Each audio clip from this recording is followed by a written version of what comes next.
person of any religion, faith, belief, or non-belief, as well as council members. A list of volunteers is maintained by the town clerk, and interested persons should contact the clerk for further information. The invocation tonight will be offered by Rabbi Shimi. Before he offers the invocation, I've asked Rabbi Shimi to just take a moment, and please come forward, Rabbi, at the podium and tell us about an event that will take place next Wednesday.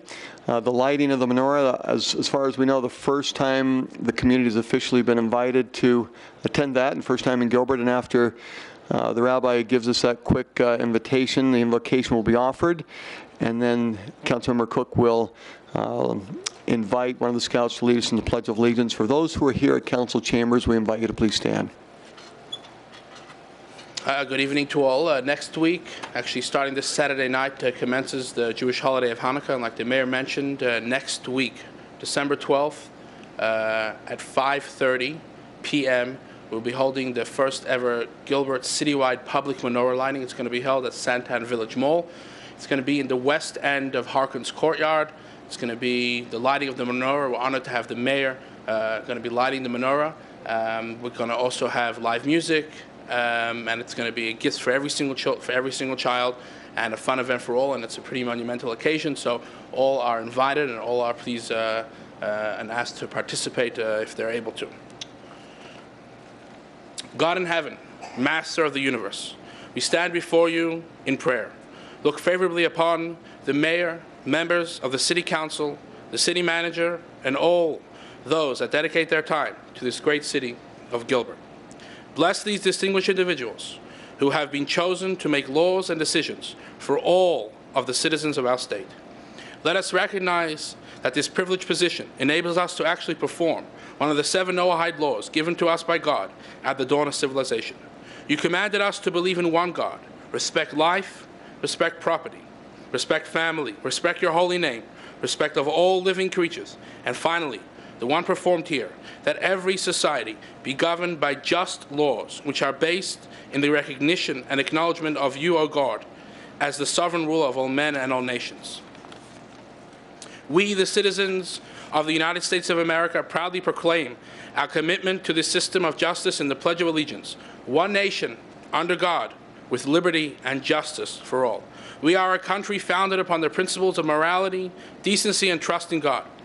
A country where all people, all races, and all cultures can live side by side with mutual tolerance and respect. A country where each and every one of us can lift our head and be proud of our roots and our identity. A country where members of all faiths alike can work together to permeate goodness, decency, and morality in our society. May these ideals and our commitment to them allow us to be a role model of the world. Almighty God, grant those assembled here to enact laws and institute policies with your assistance and guidance, so that they will be conscious of your presence in their lives and conduct their work accordingly, thereby bringing your blessings of peace, goodness of life, graciousness, kindness, and mercy upon us and upon all our children. May the people assembled here remember that in laboring for the enactment of just laws, they are doing your will. We beseech you, Almighty and merciful God, bless each and every member of this body with the joy of life, good health, good cheer, profound wisdom, and never-ending compassion and concern for all of mankind. I will conclude with the biblical blessing of He who makes peace upon high. May He bring peace upon us and upon all of humanity. Let us say, Amen.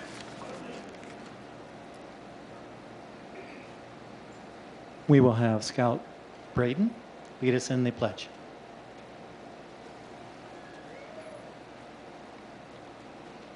I pledge allegiance to the flag of the United States of America and to the republic for which it stands, one nation, under God, indivisible, with liberty and justice for all. It's our great joy when we have the Scouts come to the council meeting. And with that, we'd like to have each of the Scouts introduce themselves. We have 2 troops here. And in thanks for them coming, I have a copy of the United States Constitution. My name is Damian Wisdom. My name is Mason Howder. My name is Cameron Moon. My name is Cole Porter. My name is Jackson Brown. I'm Caleb Perkins. I'm Drew Mon. I'm Braden Biggs. I'm Branson Strong. I'm Mark Johnson. Dion Whipple. Let us have a wonderful round of applause for these wonderful men and their leaders. Thank you.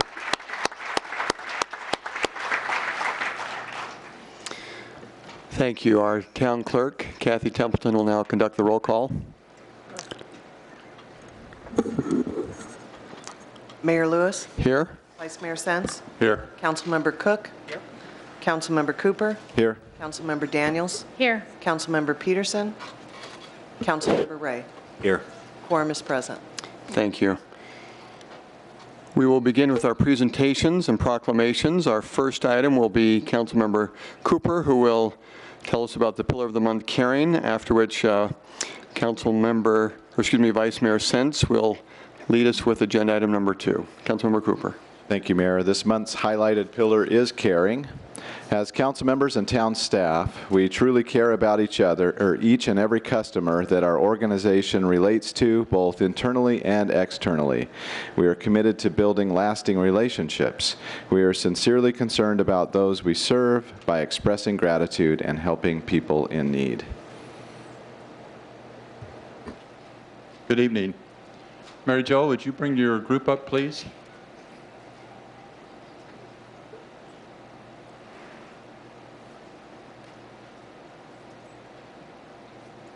Chief Dorn. You didn't tell me the chief was coming up.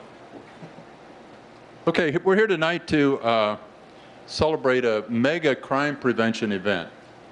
And that was held on November 14th, and it focused on shredding of documents to prevent identity theft, right?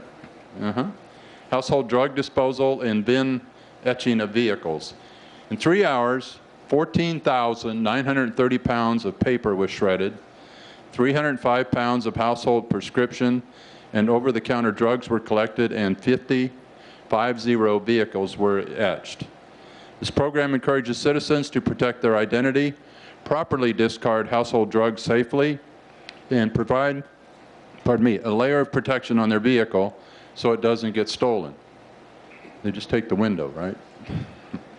Gilbert residents had the opportunity to participate in these prevention efforts and to make donations to benefit Special Olympics Arizona. The Gilbert Police Department, in partnership with Shred It, MidFirst Bank, Target, and the Maricopa County Attorney's Office provided these services to the community, and these organizations deserve to be recognized for their events. With that, I'd like to turn it over to Mary Jo because she has some more information. Thank you, Vice Mayor Sens.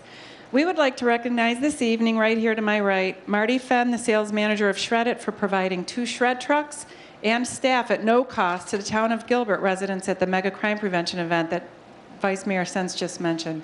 This service helps to prevent identity theft by the secure shredding of personal and business documents. And from MidFirst Bank, we have Brandon Ramsey this evening to present a check in the amount of $1,689.10 to Josh Montgomery from the Law Enforcement Torch Run Coordinator for Special Olympics Arizona. MidFirst Bank matched $695.05 in citizen donations by providing their matching coin van at this event on November 14th. And at this time, I'd like to have him present that check over to Josh Montgomery and have Chief also grab a hold of that. And we're really happy to support Special Olympics Arizona. If folks don't really know, law enforcement considers Special Olympics their community cause, and International Association Chiefs of Police support this wholeheartedly. And I'd also like to give this to Brandon Ramsey to say a few words. Okay, first I want to congratulations to the Gilbert PD for really working hard to raise money. It's a real civic duty for them to get out there for a wonderful organization. But I am the community outreach manager for MidFirst Bank, and so my goal is to actually give out money and partner with organizations. And I'm proud to say that this year we've partnered with over 100 organizations, schools, and local charities to raise over $180,000 back into our communities. And this is something that we do every year. So at any point, if there's any schools or charities that are really looking to have an impact in the community, feel free to stop in, and we can present a big check like this to any of your organizations. So thank you, Mary Jo, for inviting me and being able to speak. Thank you.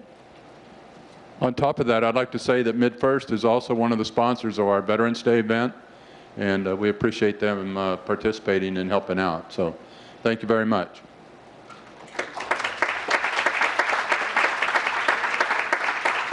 Oh, something from the police department. It's not a ticket.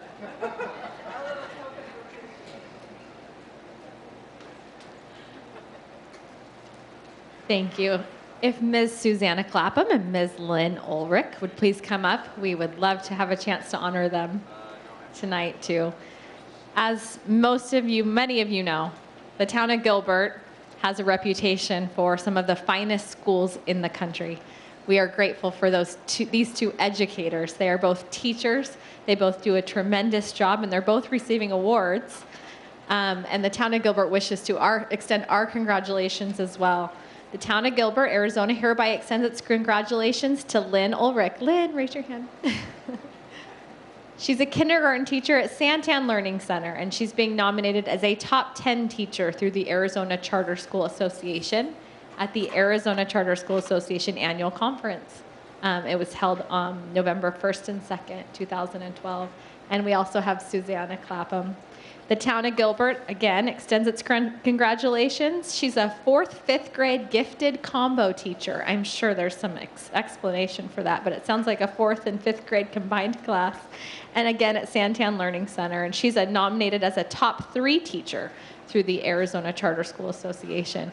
My congratulations to both of you. They brought a huge crowd with them tonight. They all deserve to come up and have a picture with the mayor, that's for sure.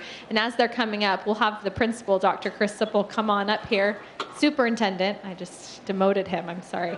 Superintendent Sipple, we'll have him come up and just say a couple words about these two fine teachers, and we'll have the rest of the students, if you guys want to come around here this way, walk that way around, and then we'll get you guys all in a photo.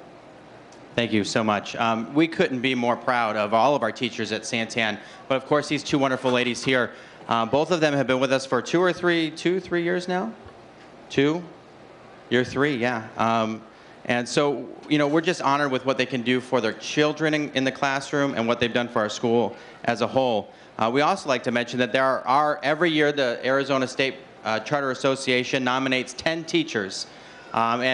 We were the only charter school in the state of Arizona to receive 2 teachers in that top 10, and of course one with Sue being, Miss Clapham being a top 3. I'm going to move out of the way here. We did bring a big crowd. I don't see everyone up here yet. Yeah.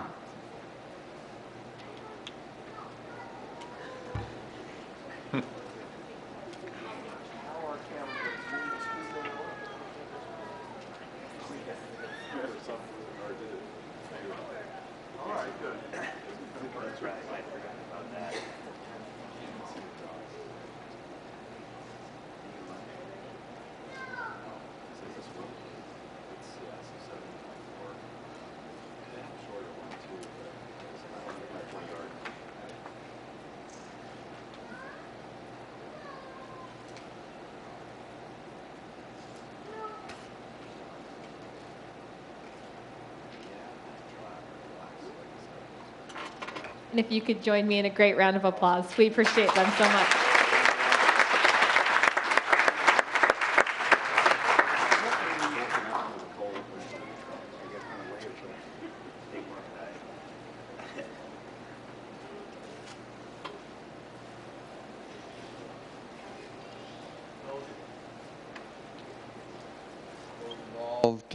Those involved in the next presentation, if you could come forward, our 12 Ks of Christmas.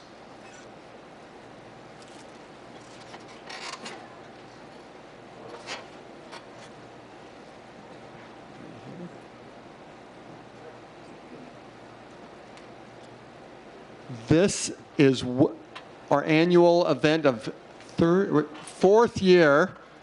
Many of our Gilbert residents are familiar with the 12 Ks of Christmas, and this will happen a week from Saturday, December 15th, from 8 a.m. to 1 p.m. at Freestone Park.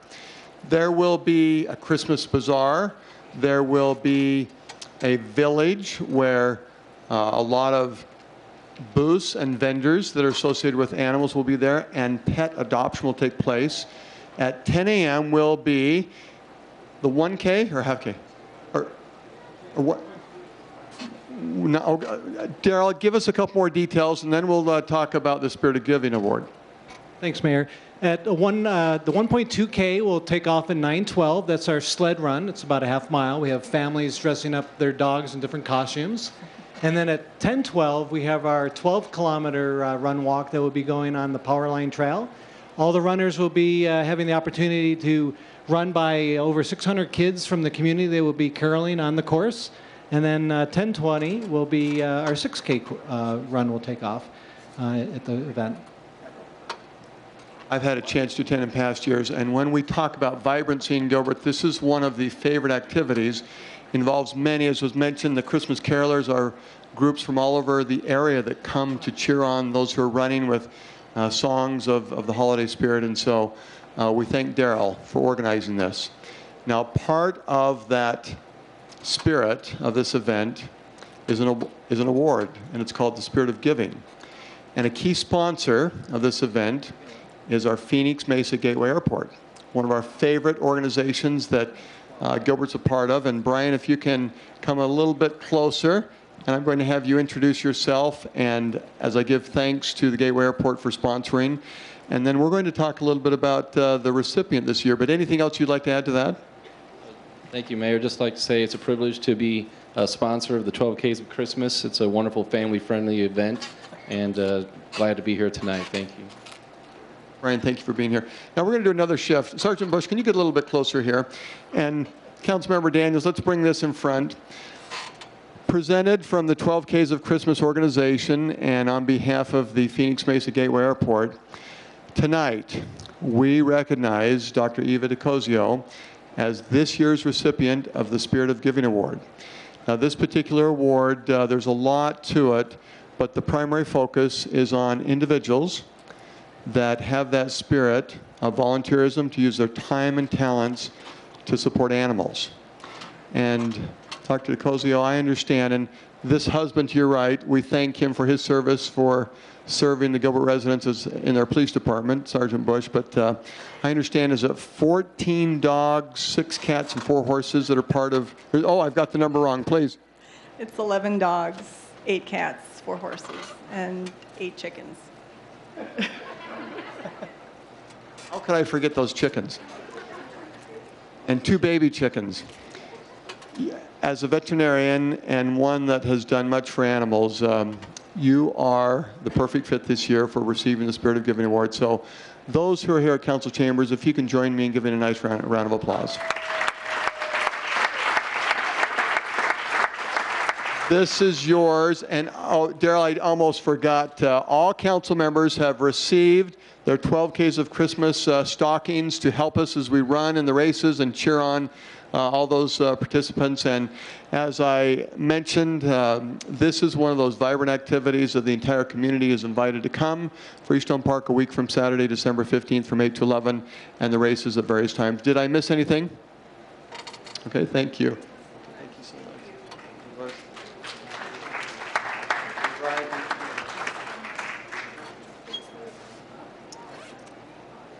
Oh, we forgot the group picture. Just a minute.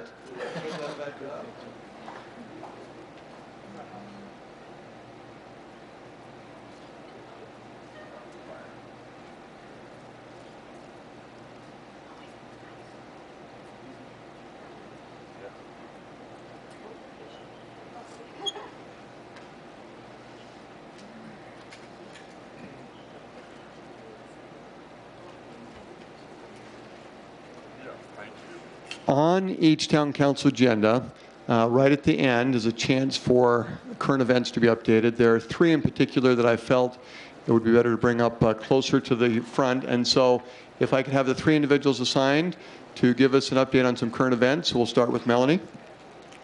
Thank you, Mayor. I just wanted to highlight the fact that hopefully everyone on your way in started to enjoy some of the lights that are out there. That was from our Nights of Lights events. We had about 5,000 people participate last Friday evening, but those lights will be up through January 2nd. Hopefully you can stop back by. They are to some animated music.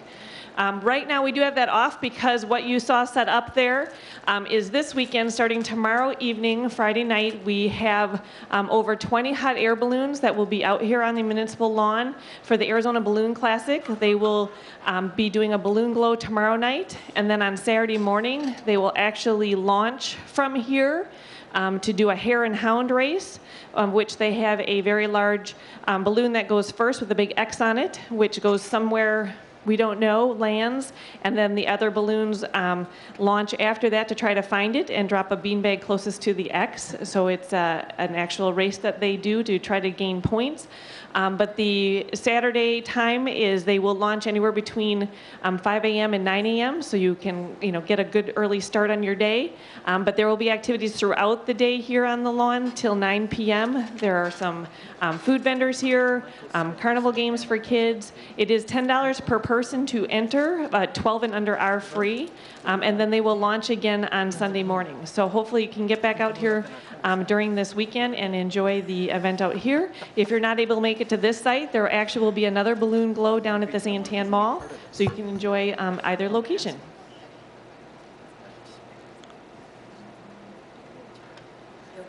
Good evening. I just wanted to make a quick announcement. We have some exciting news. The town of Gilbert has released our first mobile application on the iTunes market. Actually switch it over here.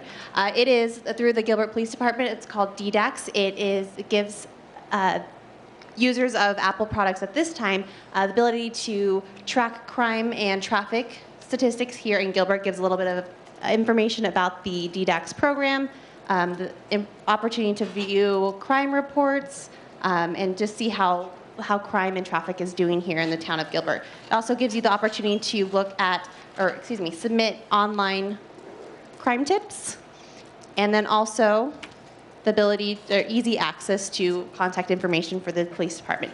So all of this information is on our homepage, gilbertaz.gov, and it gives you a direct link to the iTunes posting. So feel free to please go ahead and download that, and that's only one of many mobile applications that we have coming. So thank you.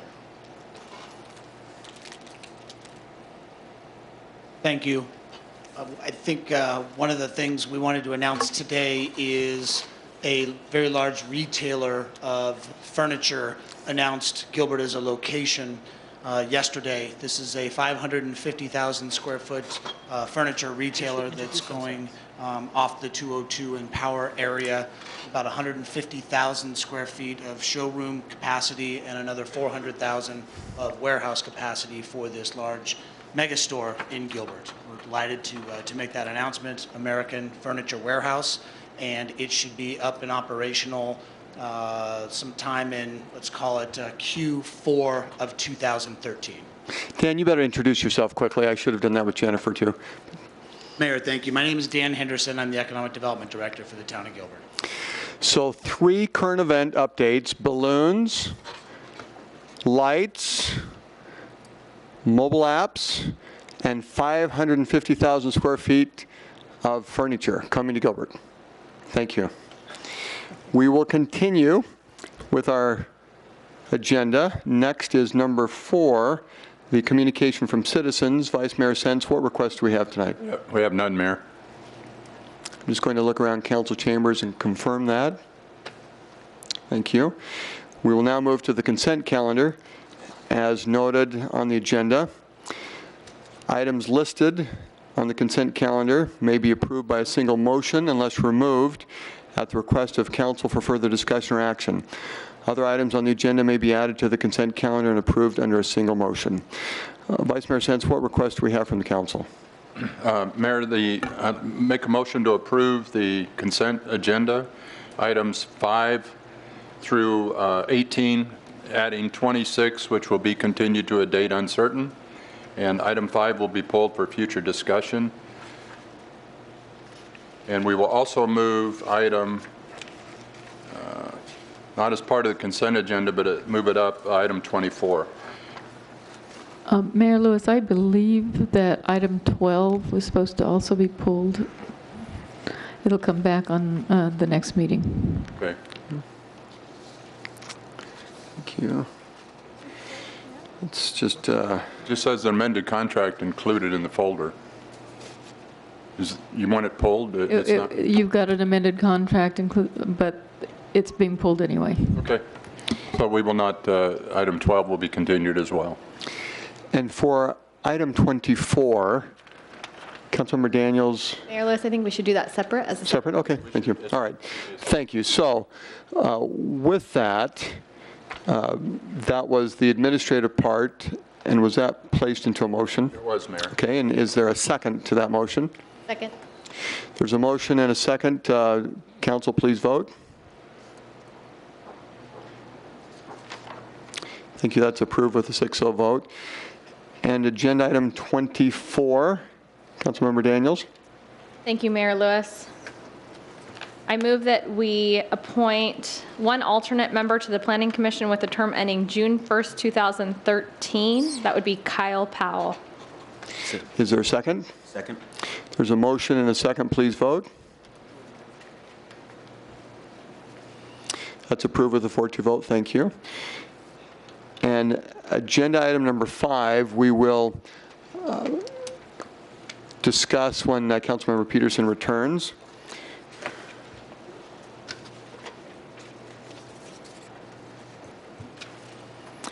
We move to the public hearing items. Items 19 through 23 will be heard at one public hearing, at which time anyone wishing to comment on a public hearing item may do so. Comments will be heard from those in support of or those in opposition to an item.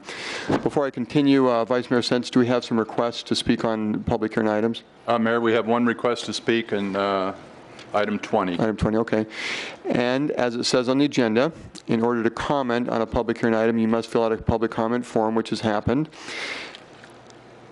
And after the public hearing, the council may act on all items not requiring additional staff, public, or council member comment with a single vote.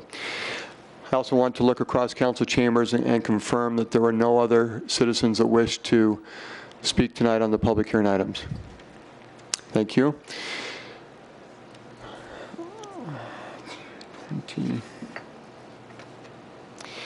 This is back representing Councilmember Peterson, who is at his son's Arrow of Light event, and he'll be back in a minute. He had hoped to be here for 20 and 23. He was okay if we move forward with Councilmember Peterson. Welcome. How did it go? As you can. I actually wasn't able to see the award, but that's okay. I'm happy to be here. Thanks, Mayor. Well, okay, we'll move on, but it's good to have you back. So we're on the public hearing, and to the council, let me just ask if you had any discussion you wanted to have on 19, 21, or 22. We did have a brief discussion in the study session, and so if I were to open 19, 21, and 22, and then close it, I'm making an assumption that we would be prepared to vote. Okay, I'll keep that assumption going. I now open the public hearing on 19, 21, and 22. And I close the public hearing on 19, 21, and 22. Is there a motion? Move to approve, Mayor. Is there a second? Second. There's a motion and a second. Please vote. Those items are approved with a 7-0 vote. Thank you. I now open the public hearing on agenda item number 20. If we could have a quick staff overview.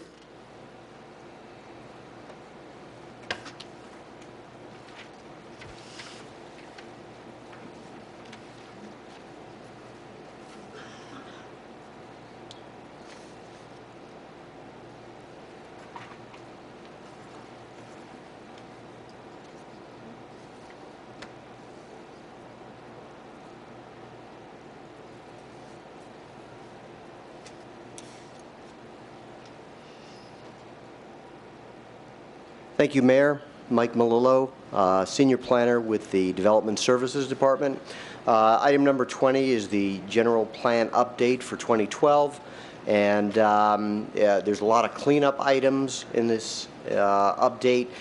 Basically, it corrects some text. There's updates to the town's rankings, which all of you are familiar with in various national magazines. Population numbers have been updated, and we've added some text in order to conform to state legislation that has been passed. since the overall general plan update, the 10-year update.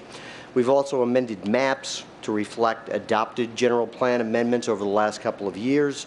We've got some collector street additions that also reflect general plan amendments that have occurred and been approved in the past, infrastructure extensions, and planned public facilities. This is the land use map. Basically, there is really just one change on this map that hasn't already been approved by council, and that is down here on Riggs Road. It's an SRP substation. Circulation element. Loop 202 really wasn't shown very clearly on the past maps, and so we've had that darkened on the map so that it reads a little clearer. And then there's a collector street system here that was actually approved in a general plan amendment a few years back that serves a neighborhood that was changed, land use changed from residential to business park and general office, and so that's reflected on this map. We've added alternative transportation modes, and so what this map reflects is a commuter rail line that it's obvious is running along the Union Pacific Rail line here. It also reflects all of our current bus routes, as well as future bus rapid transit along the Williams Field Road corridor. So there are also a couple of other amendments, but basically those are the major ones. And if council has any questions, I'll be happy to answer those questions. Thank you. Councilmember Peterson. Mike, as you recall, we talked a little earlier about this statement here on, it's chapter 3, it's on page 7, about the study about the light rail, the commuter rail, saying that identifying the line that would be most cost effective. It says that it would be cost effective. Did you get any more detail on what that means? I'm always very concerned about these things, as I pointed out with the bus system that runs in Gilbert. When you do all the math and based on surveys, the total cost of each unique rider is over $5,000 per year. We could buy them all new or at least used cars every year. So I wonder what they mean by cost effective. So can you elaborate on that? Mayor, Councilmember Peterson, yes, I'd be happy to. Basically, in response to your question, we put a couple of slides in here regarding the MAG study, because what we've put into the general plan is basically portions of the MAG commuter rail study. So what this map shows you is the entire MAG system study that was done by URS Corporation. And so this is Central Phoenix located over here, obviously Gilbert down here. The next slide will show you the southeast corridor, which is discussed in the general plan. And just for reference, this is the Grand Avenue corridor, which is also mentioned in another slide. So here's a blow up of the southeast corridor, which, as you can see here, runs along the UP Railroad line. Here's the downtown Gilbert planned future station. Here's the ASU Gateway station, which is basically in the Cooley Station area. And when you talk about, or when they talk about cost effectiveness, what they're really talking about is passenger boardings per revenue mile. And this is basically a portion of a slide out of the study. And so it just shows you that the southeast corridor here is ranked in the top tier. And the reason for that is that it's got 2 to 4 times the number of passenger boardings per revenue mile as all of the other corridors that were shown on the initial map. It's also got some good travel time savings, second lowest capital cost per mile, and the lowest operation and maintenance cost per passenger trip. Now, passenger boardings per mile is a factor that's used by the American Public Transit Association as well as the Federal Transit Administration, and it is a ranking nationally. So when the MAG study says that this is cost effective, it's not just cost effective when compared to the other lines in the region, it's cost effective based on these passenger boardings per revenue mile on a national basis. Do they give a sense of what the cost recovery is based on what percentage of the cost are the users paying of the actual ride? Fare box cost recovery is generally 35 to 45%. On the bus lines is also through MAG. It was something like 13%. So thank you for clearing that up. Okay. Other items for discussion?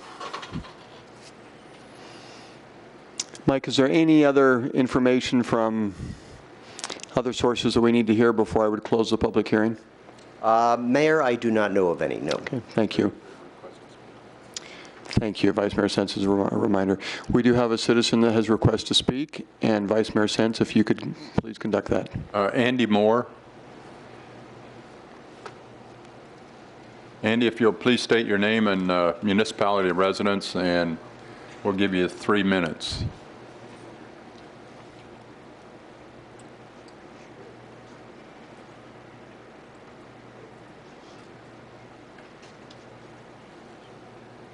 Thank you, Mayor, council members. My name is Andy Moore. My address is 207 North Gilbert Road, Suite 1. And I wanted to make a brief comment on one small part of the cleanup of this general plan amendment. In 2008, a zoning case came through. It was part of the Celebration Center campus, which I have on the overhead here. At the time, the case that was going to, the project that was going to be developed was this property down here. But as part of that, all of these properties up here, which were single-family residential, were convinced to rezone their properties to general office, and they did, all but 2. And you'll see the 2 white spaces in there. The reason that those weren't convinced to rezone were because they were developed. People had recently built really nice homes right there and didn't want to turn their zoning into general office, and were concerned about what would happen with that. I represent Bobby and Mike Reginato, who are the owners of this lot here. I was here in 2005, and we worked with the zoning case. We worked with Ralph Pugh, who was bringing forward the case, and we were able to get some setbacks that satisfied us a little bit about the general office that may go in one day. Part of the cleanup on the general plan that's going on is part of the circulation element involves a little bit more detail on what will eventually be the collector street that goes through this general office development. And we were able to meet with the town. There was enough concern about where that collector street would go and what impact it would have on these 2 existing residential properties that we had a neighborhood meeting that the town held, and we sat down and met with people and talked about it. South of the... This was some of the optional alignments for this collector street. You can see the hospitals over here, and these were some of the ways that collector street would go through. We were then and are now concerned that the collector street for this office development will go right in front of our residentially zoned property. We weren't able to make any headway on that. That is still where the collector street is going to go. But knowing that that would be the one day when this gets built, that would be the challenge, we continued to work with the town and talk to the neighbors. And I just am here today because we just want to put on the record and be crystal clear about some of the agreements that were made. This will all be in a file somewhere, but in 15 years or 5 years or 3 years, somebody's going to build this road, and I want them to find this easier. So two concessions that I guess were made, or clarifications. One is that even though we're talking about a collector road through an office property, the width of that road will be a 60-foot right-of-way. Now, that actually came from the original zoning case. The language in the 2008 case said it would be 30-foot half-streets. But if I may finish, I've just got another minute. Please, Andy. Thank you. We'll give you 1 more minute. So the half-street that the town has told us they will use is, in fact, a detail number 26, which is a total 60-foot half-street. The other important part is that alignment will now be offset. Part of that road is already built in front of my client's house. The roadway, when it goes through, will be south of the center line. The property owners to the south were actually fine with that. So that's a real important clarification. It keeps him from actually knocking down part of his landscaping and bushes and everything else. And so it's real important to us that remain one day when that comes, and I needed to put that on the record, and I thank you for your indulgence in that. Thank you. And you've been working with Mike. Yes. And so, Mike, before we move forward, is there anything else that Andy's comments would cause you to add something to that? And Andy, thank you. That was helpful. Mayor, council members, no, what Mr. Moore's comments are basically correct. We held a public forum on this and invited all of the property owners from the neighborhood to remind them of the zoning ordinance stipulations that were placed back in 2008, and that there would be a collector street in this area. And so the discussion was really centered on where it was going to be aligned. And we did move it off of the center line of Wyatt Way in order to not impact those residential properties that are remaining. Thank you. I close the public hearing on agenda item 20. Any council discussion before a motion would be entertained? Councilmember Peterson? Mayor, I would prefer to strike the language that that's cost effective. I don't think 65% tax subsidy is cost effective. I understand we're just quoting another study, and I understand there's no substantial binding nature of this. I just would rather scratch that language. If no one else wants to do that, I probably vote for it because of, again, I don't think it's a huge deal, but I think it'd be better without it. Susan, would there be any legal concern with taking out a phrase, or do you have some counsel for us? No, if the council wants to take out a phrase, as long, I don't know how it impacts any other provisions of the text, but that there would be no legal problem. Okay. Councilmember Cooper? Yeah, another suggestion might be to add, again, because we're quoting a study here, as opposed to making a definitive statement on whether we feel that it's cost effective or not, it would be, I believe the study says that this specific route would be the most cost effective of any of the routes that were studied. And so if we could say maybe that would be the most cost effective, then that'd be my suggestion. Thank you. Any other comments? No, Mayor, I'd like to make a motion. Please. That we approve agenda item 20, including the language that Councilmember Cooper just indicated. There's a motion. Is there a second? Second. Thank you. Please vote. That's approved with a 7-0 vote. Thank you. I now open the public hearing on agenda item 23. And we did have some discussion on that on Tuesday night, and we can ask Melanie to give us the overview again, or is there a specific question from the council? Please, Councilmember Peterson. For the sake of those who are here and the public, Melanie, why don't you give us the executive summary of agenda item 23, and then I'll turn to Councilmember Peterson. Mayor, council members, Interim Director for Parks and Recreation, Melanie Dykstra. Item 23 is looking at the split of the HR CAP Commission into the Human Relations Commission and the Arts, Cultural, and Tourism Board. The two subcommittees were formed by council to review the powers and duties of each of the new boards, and those have been presented as revised by the subcommittees. In addition, this item looks to appoint commission members who are currently serving onto each of these two boards based to the closest parts of their terms that they would have moving forward with a start date of February.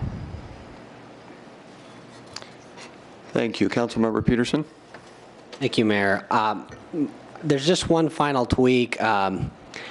We discussed in the subcommittee, and I was in the minority on that, but my idea kind of actually comes from the other subcommittee that worked on the arts, and I'm admiring one of the changes they made on duty number 5, if you will, of the arts board.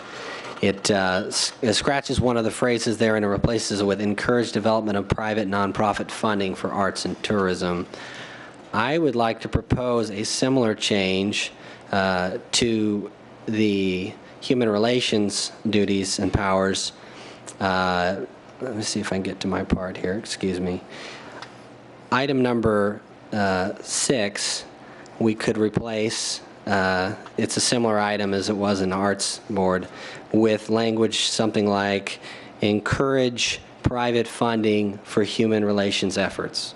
So that was my only last change, and I don't know if there's others who agree, but I admired the work of the Arts Subcommittee. We had a great chair. I was going to say, does that mean you don't admire the work that we did in our subcommittee? I thought I did terrible work. I did. I just bombed it.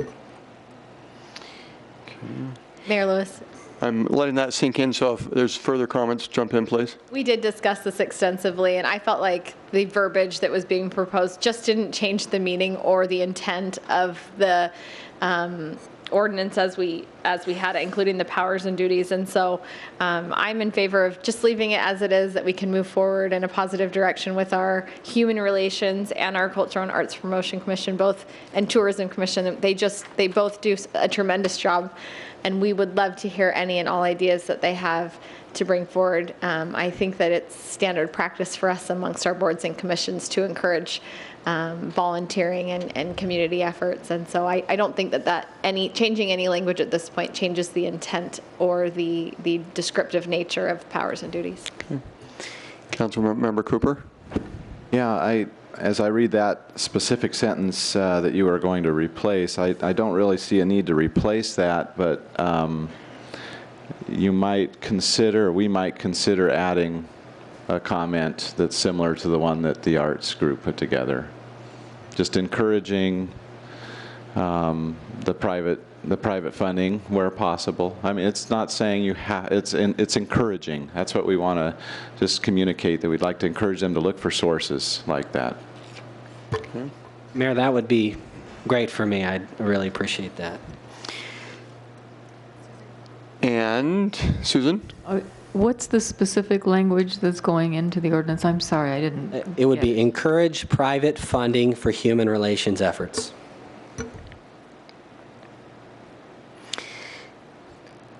And we may be able to vote on that as soon as I close the public hearing. Would there be further discussion at this point?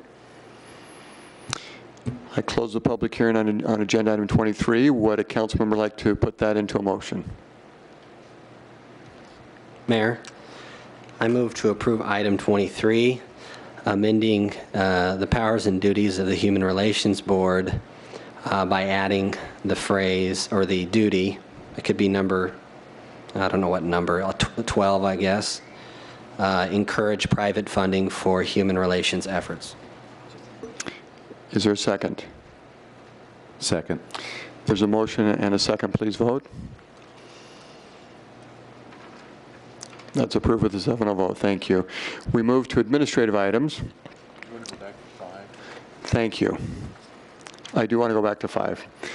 In the consent calendar, we pulled 5 for discussion to include Councilmember Peterson. And so let's go back to agenda item number 5. Councilmember Peterson. Can we get just a brief overview first, Mayor? Yes. Melanie, please.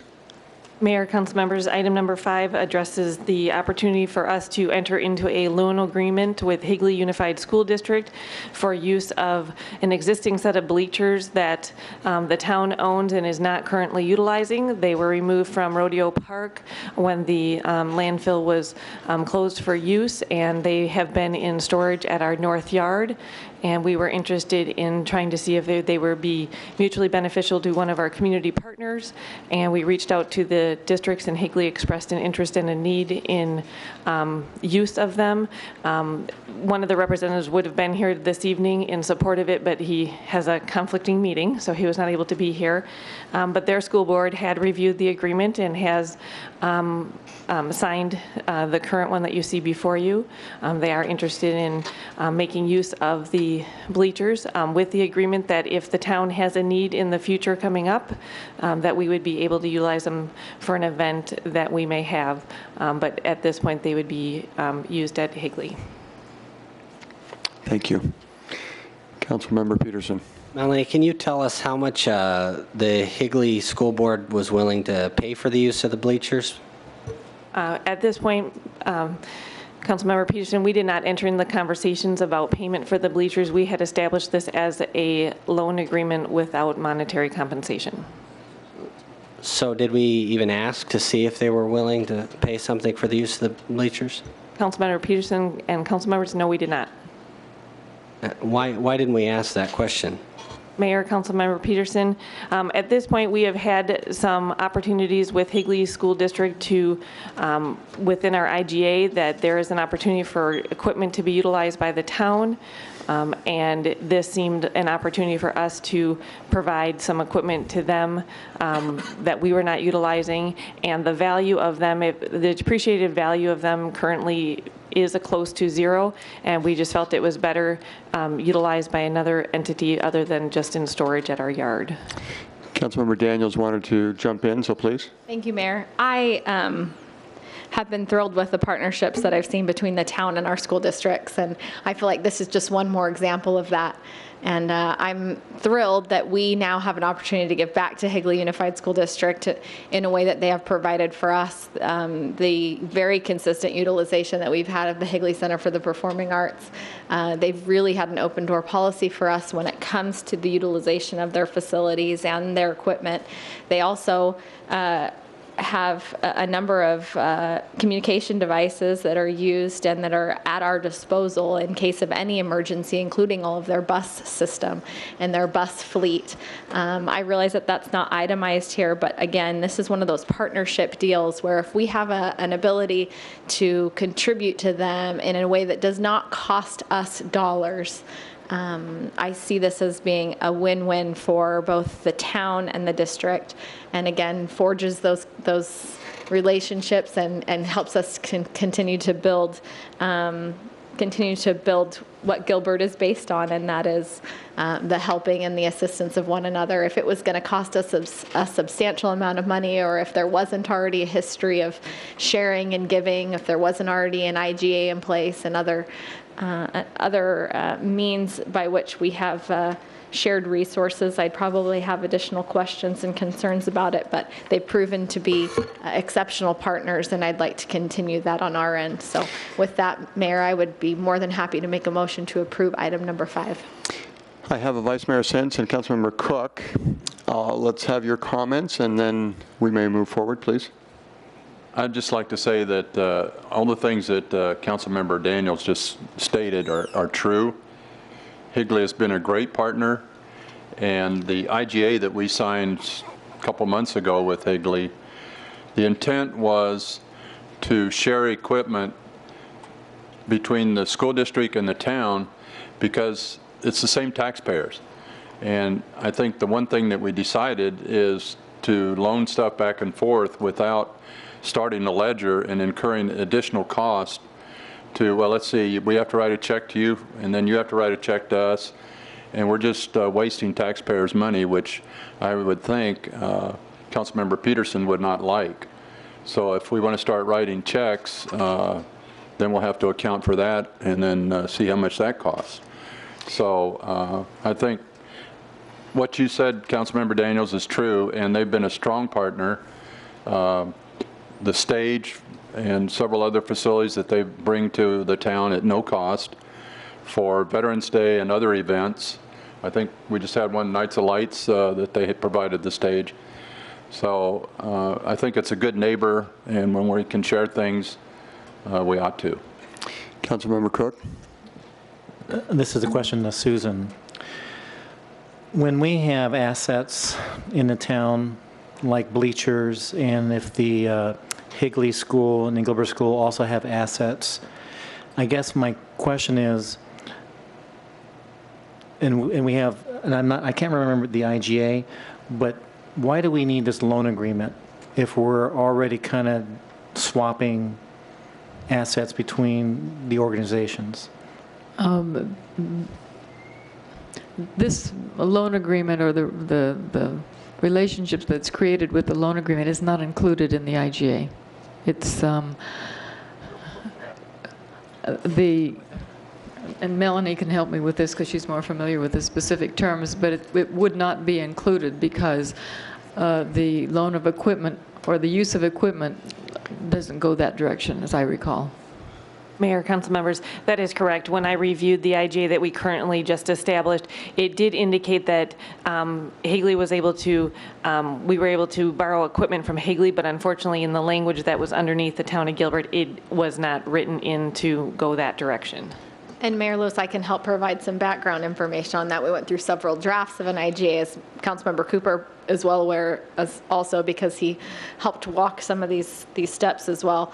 It was our attorney's preference that we do not have the reciprocal piece of it because of some of the equipment that is held within our police department and other things, that there was an inability, if you will, to be able to comply with a equal sharing in that aspect, and so that was the purpose for not including that. Not to say this is on the agenda, but does it make sense to do a modification of the IGA just for bleachers at all? No? And Councilmember Peterson, let's have one more comment, and I'm going to turn right to a motion because I think we're there as a council. Councilmember Peterson. Mayor, and I would be totally fine if it was part of the IGA, because I understand there are some beneficial exchanges we can do, but this is a separate agreement, and it's about the principle of the matter. If we keep referring to debts we owe them as a reason that are separate from this agreement to do this, we're saying this one's a give, the last one is a give from them, this one's a give to them. Who's keeping score of that? If it's part of an agreement where we have consideration we're getting and consideration we're giving, and there's some way to see that we're getting kind of a fair deal somehow, or at least roughly measure it, I'm fine with that. We just don't have any consideration at all. And that's the problem I have with it. I went ahead and made some calls. I'm not going to name the company, but in Phoenix, there's a company that rents out bleachers for 70 seats for a week rental. Now, they do include setup, delivery, and retrieval. It's $1,000 for a week. So, I mean, these bleachers still function. There's utility, there's value here. And we can rent it out to private entities. If we want to know what we can do with it, we can rent it out. That's totally legal as long as we get a adequate consideration. And so, again, this is fine if we work it into another IGA where we have some consideration. I just don't see any of that here. So I would like to pursue that other avenue, or maybe rent it out to a private party, or at least get some value that they're willing to pay. We haven't even asked. If it's tiny and small, great. It's a win for them, it's a win for us, and everyone's happy. It's the principle of the matter. We shouldn't be giving away tax assets. Thank you. I'll entertain a motion. Mayor Lewis, I move to approve item number 5, the agreement with Higley Unified School District. Second. There's a motion second. Please vote. It's approved with a 6-1 vote. Thank you. We move to administrative item 24A. Dan, I understand you'll be doing the overview, please. This was mentioned in study session on Tuesday night and was added. And for the public, unprecedented, is that the word of the night? Mayor Lewis, members of the council, yes. Please. President. Mayor Lewis, members of the council, my name is Dan Henderson, Economic Development Director for the town of Gilbert. Tonight we have we're considering an approval of a notice of intent to enter into a retail development tax incentive agreement with Nationwide Realty Investors, Rivulon, related to project located at the northeast corner of Gilbert Road and the Loop 202. To provide a little bit of background on this item, essentially Nationwide, or Nationwide Realty Investors, or NRI, Rivulon, an Ohio-based limited liability company, has requested to be reimbursed for the costs of construction of certain and specific off-site improvements related to the development of approximately 300-acre area bordered by Gilbert Road on the west, Pecos Road on the north, Lindsay Road on the east, and Loop 202 on the south. This development agreement is a retail development tax incentive agreement. As that term is defined in Arizona Revised Statutes, we're required that before approving a retail development tax incentive agreement, that the town shall adopt a notice of intent to do so at least 14 days prior to approval of the agreement. This requires a 2/3 vote of council and is required for approval. The significance of that is that once this item is approved, it will move to a council meeting on the 20th of December, whereby we would be bringing the development agreement before mayor and council.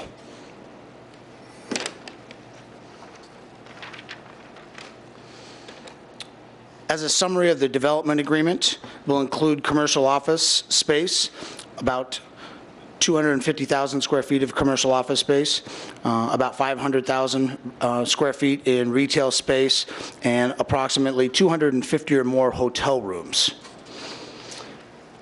Gilbert will reimburse the developer for the cost of the construction on the portions of the road and the Pecos Road adjacent to the project, Lindsay Road adjacent to the project, and Willis Road and collector and internal streets within the project from the transaction privilege taxes generated from the property.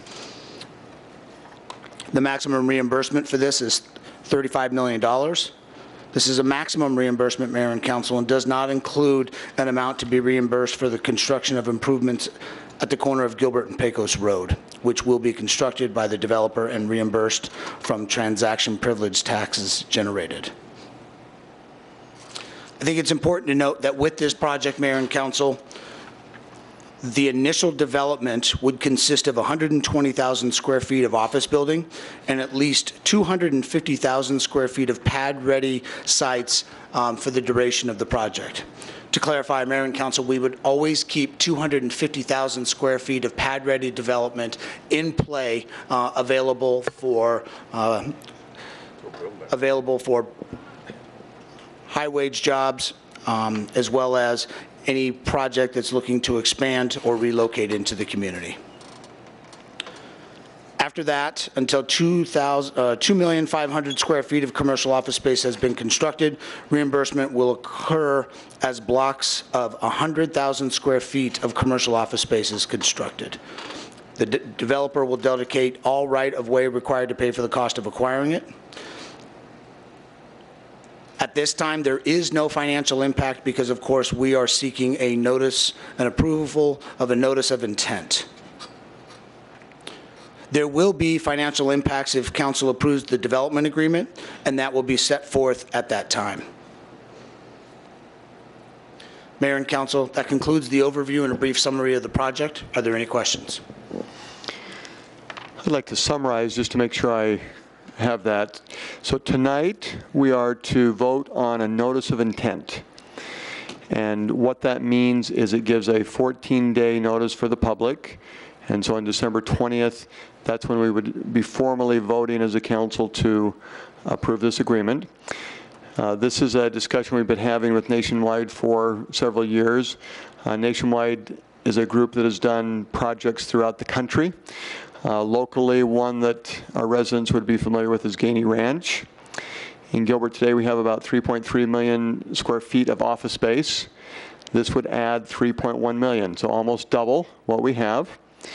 We would begin with a 4-story office complex of 120,000 square feet, and 250 square feet of office space would then be shovel-ready, ready to go on a continuous basis. And this would be the entrance to Gilbert from the west coming on the 202. I think you also said 500,000 square feet of retail. And we have roughly about 600 hotel rooms today. This would add another 250. Mayor, members of the council, that's correct. There was one small note there, 250,000 square feet of pad-ready development in play at all times. So in the history books of Gilbert, we put this as a major plus. Mayor, members of the council, it's a massive development of commercial office space adjacent to the 202 along a Class A corridor in town with a full diamond interchange and an area that we characterize as the Central Business District by name only. And this is a developer that has a proven track record with a substantial portfolio of commercial office space, retail space, and hotel and conference center space in their portfolio. Thank you. And to the council, again, this is, a vote tonight is just notice of intent.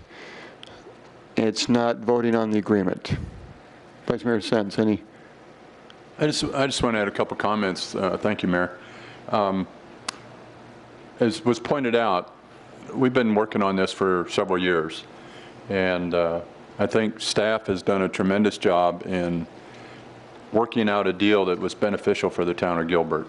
And the other thing I want to comment on is this is one of the prime areas that we worked on for Height by Right. And initially, I think Nationwide talked to us about, well, we'll do a two-story building, and we pretty much sent them back to Columbus and said, when you get serious, come back.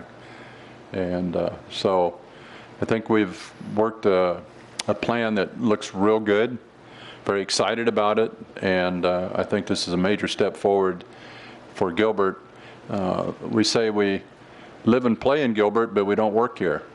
And now this is an opportunity to where people can work in Gilbert and live and play as well. Thank you. And to our town manager, this is of significance that we do want our citizens to be aware of it, to understand it, and if there are comments to be made, that we can receive it through various forms of communication, email probably being the premier one, but that citizens could also be in here 2 weeks. So how quickly, I realize there's a council communication on this, and would that be the details that our citizens would need, or are there additional details that we need to put on our website? Mayor, the primary deal points for the agreement that will come forward on the 20th have been spelled out in the council communication to you tonight. We will have the finalized development agreement ready in the council communication for that sometime next week, and we are happy and ready to answer any and all questions that may come forward.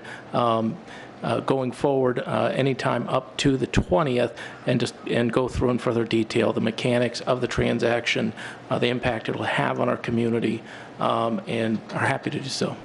Thank you. Comments or questions on the left? And to the right, Councilmember Peterson.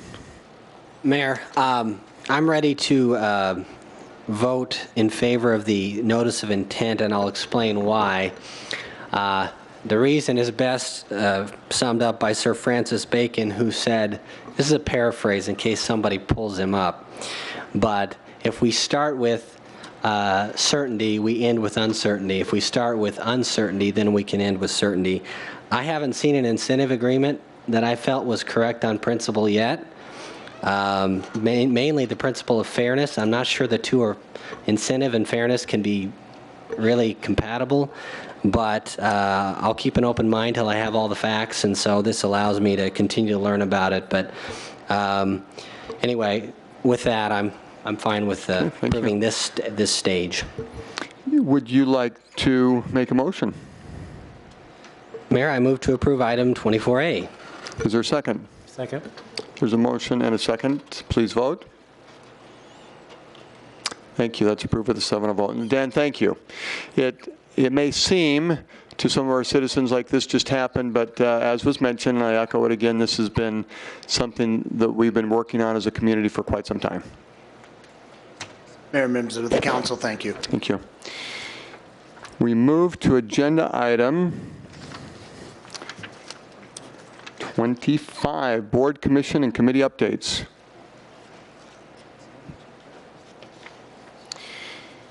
Then let's go to 26. Oh, excuse me, 26 it's been continued, so 27 future meetings. Any discussion there before I turn to the town manager? Agenda item 28, then our town manager. Thank you, Mayor. If I might, I'd like to show a very short video that we produced that is the culmination of about a year's worth of work that the organization has been working on redefining and recommitting to our mission and vision and values for the organization. And we have we rolled it out over the last, yesterday and today. We put together a short video that I think will go a long way in communicating to you and to our residents what our organization values, how we approach our jobs, and the level of service and commitment our residents and our businesses can expect from our staff. So with that, I'll have our AV department go ahead and start the video.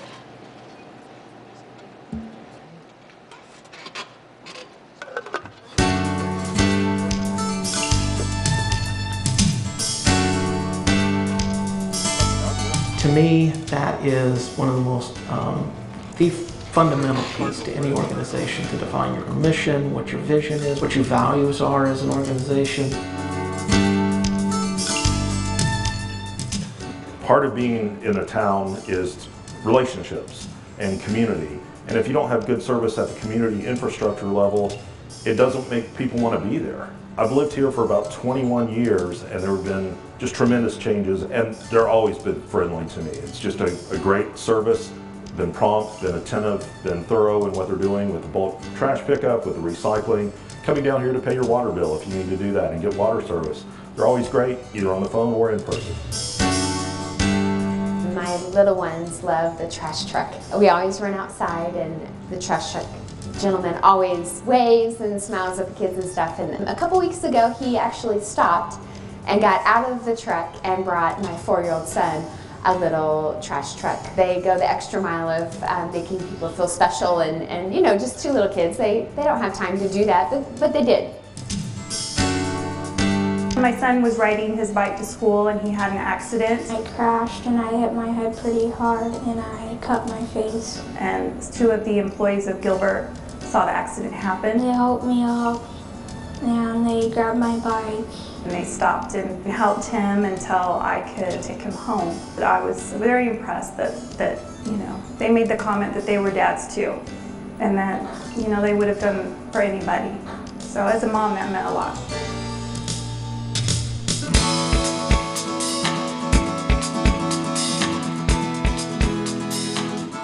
I am a senior court service clerk. I work in the courtroom with the judge. Okay, if you have any questions, you can come up and see me. I'm there for the judge for whatever he needs, as well as the internal and external customers. Yes, you have to show the proof to him.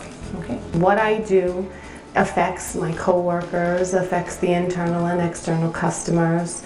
So I just feel like it's something that you take pride in, and you have to make sure you do it to the best of your ability. ARY, I believe.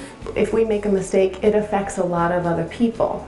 So I take a lot of pride in that, and if I do something wrong, I should be held accountable for it, because it could very well get someone arrested, or the information is not in the system correctly, things like that. So for me, it's a big deal.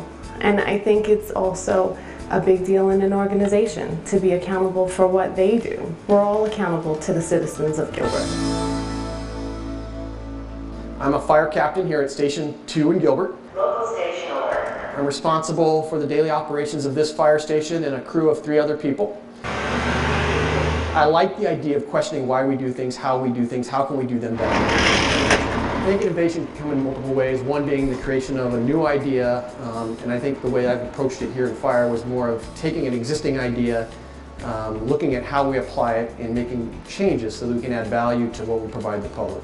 And this is Gilbert Fire Station number 2. Instead of waiting for citizens to call us, we are looking for ways to go out into the community ahead of time and looking at how we can interact with them and provide a level of service that's proactive. The fire truck's a lot bigger. You know those ones you see with the huge ladder on top?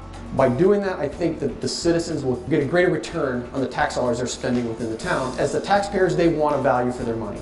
If we can continue to raise the value level that they're getting, I think it's good for both sides. I'm a code compliance inspector, and we go out on the complaints daily. We all have a certain area that we are assigned to.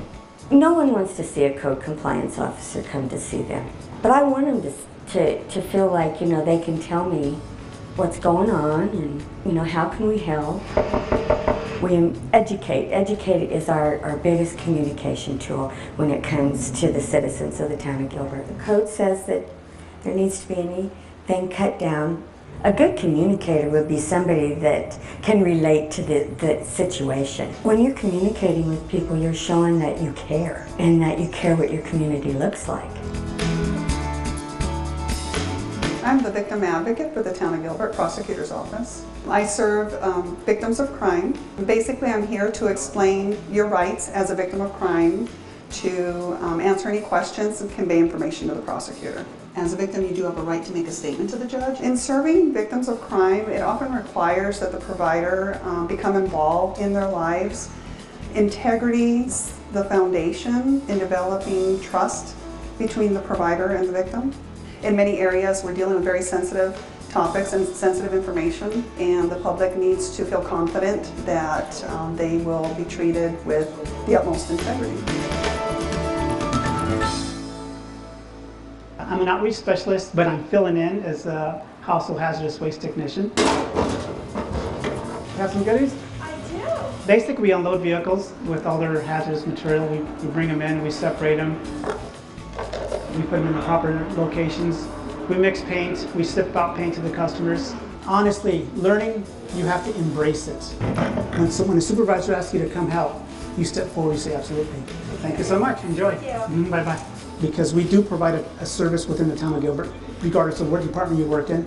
So anything you learn, even here, this service actually extends out to the town of Gilbert residents. So I'm going to come up to your number. The classes that I do take, I love them. I sign up just about for every class I can take. You provide the best service by having knowledge, you know, and if you can build this knowledge, why not? And that is my goal, to extend what I've learned. I'm a recreation leader at Freestone Recreation Center. Have fun, ladies! I greet them as they walk in the door. I put a wristband on them, check them in, and they go work out. Good morning, Kevin. How are you? When people come into a gym, they want to come in, they want to work out, and they want to feel better about themselves. So just by walking through the door, it's amazing how you respect them and encourage them. Good job, you can do it! So they can feel better about themselves. The same thing with the people that I work with. You know, we all have issues, but how we deal with those issues makes us who we are. And respect is one of my passions, because if people feel respected, they're going to give it back. I think the town hit it right on with the values that they chose, and I think they all feed off of each other. And they all have such strengths that it makes an entire unity stronger.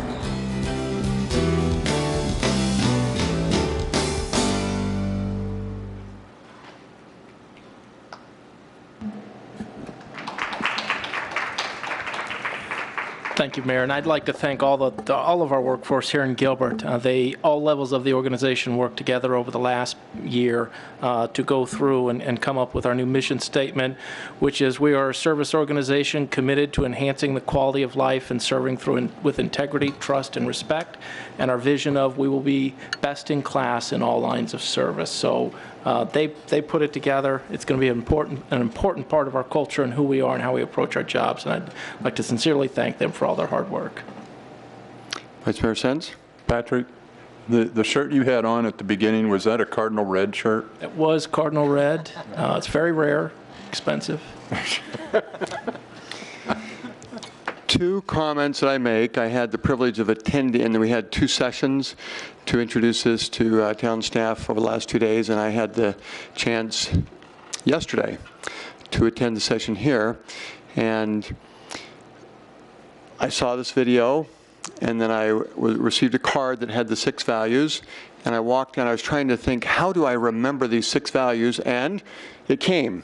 So I'll give you 30 seconds of how I remembered, and you'll have your own way to remember, and you'll have to help me remember. So if you take the words integrity, and then respect, accountability, innovation, learning, and communication, and you try and make an acronym out of it.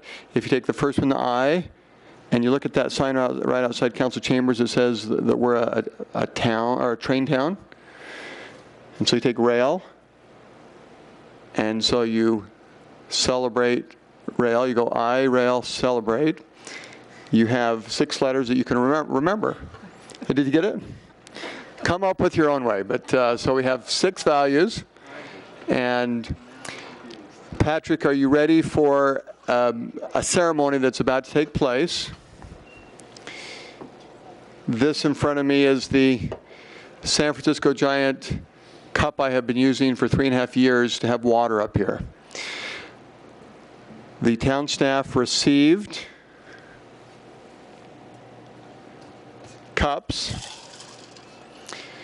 So I'm ready to put this away, and I'll be bringing my blue cup with our vision and mission and values to Patrick. Thank you, Mayor. Thank you. And I echo to town staff, this is another significant moment of coming together. And in fact, maybe just one last comment. It has to do with our Fire Chief, Colin DeWitt. So it was an ice cream social. And all staff that came had ice cream in their hands, and Colin basically just devoured his ice cream. And so as I was given a moment to speak, I said, okay, a vision is inspiring, and a mission is uniting. And values, they're kind of like ice cream, the ultimate fulfillment of life.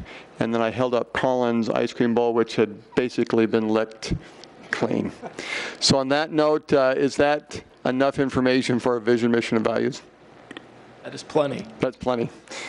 EJODAS, agenda item 21, additional reports from the council. Councilmember Cook. Well, we always like a one-team spirit and one-team culture. I actually have a challenge for the council, having a one-team culture. When we were at the lighting of the lights last Friday, I stopped by the table where the police and fire had a Christmas tree, and they were kind of collecting toys and clothes for, you know, Gilbert girls and boys.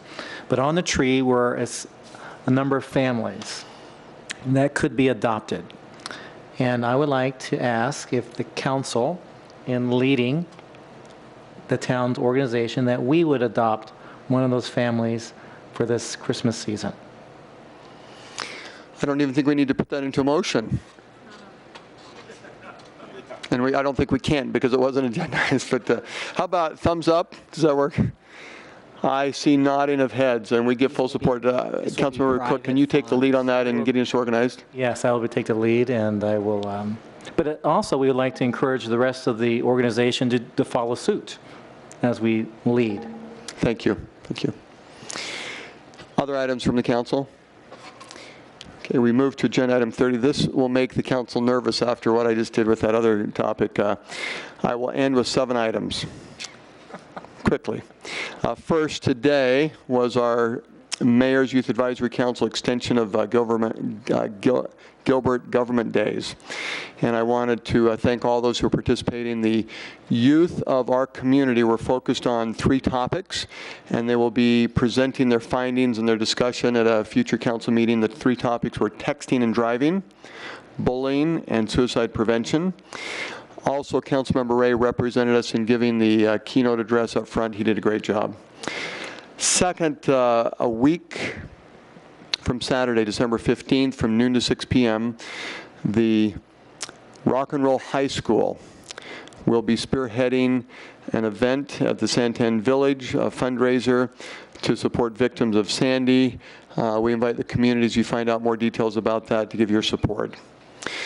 Yesterday, this item number 3 was the East Valley Annual Economic Forum, and there's a brochure that has been placed in our council chamber, or in the council room, that you can look at that has a lot of good information about the East Valley and details. Tuesday,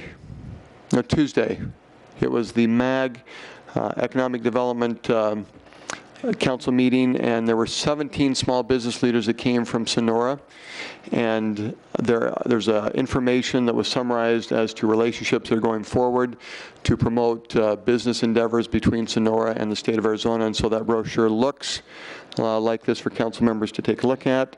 In the MAG meeting yesterday, the Executive Council meeting, another nice article that talks about Interstate 11 that has been approved by Congress and will be going forward from Phoenix to Las Vegas. And then last, also in that MAG meeting, was a solid waste best practices. And I wanted to thank our solid waste director, Lou Anderson, who served as the vice chair of MAG's Solid Waste Advisory Committee, and there's this booklet that has been prepared, our best practices from the various communities in MAG that have been compiled, and now the communities are working together to implement some of those best practices. On behalf of the town council and all those who helped with, I forgot, last one. This is it. The Christmas card from the Obama family is on display in the mayor's office, signed by President Obama, Michelle, and Malia and Sasha and Doug Bowen. So official holiday greetings have come to Gilbert from the White House. On that note, meeting adjourned.